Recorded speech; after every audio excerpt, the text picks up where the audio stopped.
Que ce soit en bien ou en mal, vous avez sûrement déjà entendu parler d'homéopathie. Bien que cette médecine existe depuis plus de 200 ans, plusieurs se demandent encore ce que c'est exactement. Dans cet épisode, notre équipe cherchera à mieux comprendre qu'est-ce que l'homéopathie.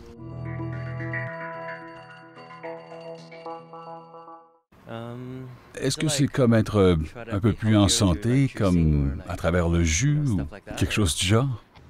C'est se soigner par les plantes. C'est, selon moi, une médecine alternative. Mon Dieu, l'homéopathie, je sais pas. J'ai déjà entendu le nom, là, mais là, sérieusement, tu m'en poses une bonne. Là. Hahnemann est un homme de son époque, c'était un médecin célèbre qui avait fait des grands travaux et qui traduit aussi des ouvrages anciens, du grec particulièrement, et il découvre donc une méthode non connue ou plus utilisée, qui est l'homéopathie, qui est de la théorie des semblables. C'est-à-dire qu'une substance peut guérir les symptômes qu'elle est capable de provoquer chez quelqu'un qui n'est pas malade. Qu'est-ce qui fait qu'un remède homéopathique va fonctionner?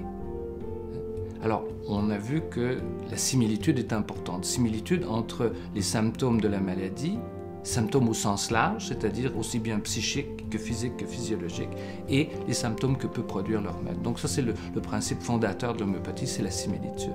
Le deuxième principe important, c'est la causalité. Qu'est-ce qui provoque l'état malade? Et ça, c'est quelque chose d'original en homéopathie, parce que ce qui provoque l'état malade va changer le remède. Donc il faut identifier la cause qui rend malade. Est-ce que c'est une émotion? Est-ce que c'est un changement de température? Est-ce que c'est d'avoir mangé de travers? Est-ce que c'est... etc., etc. Et le remède va changer chaque fois que la cause va changer.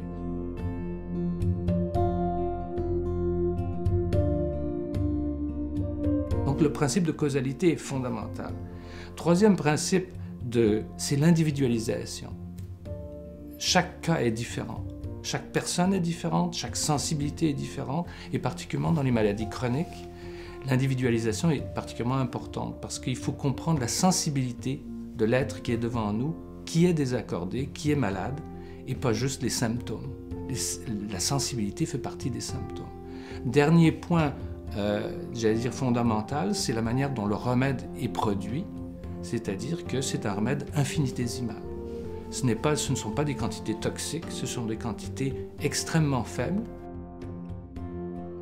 Après ses premiers débuts, au début du 19e siècle, l'homéopathie a connu un très grand essor, et très rapidement, et il y a un moment tournant pour l'homéopathie, c'est l'épidémie de choléra.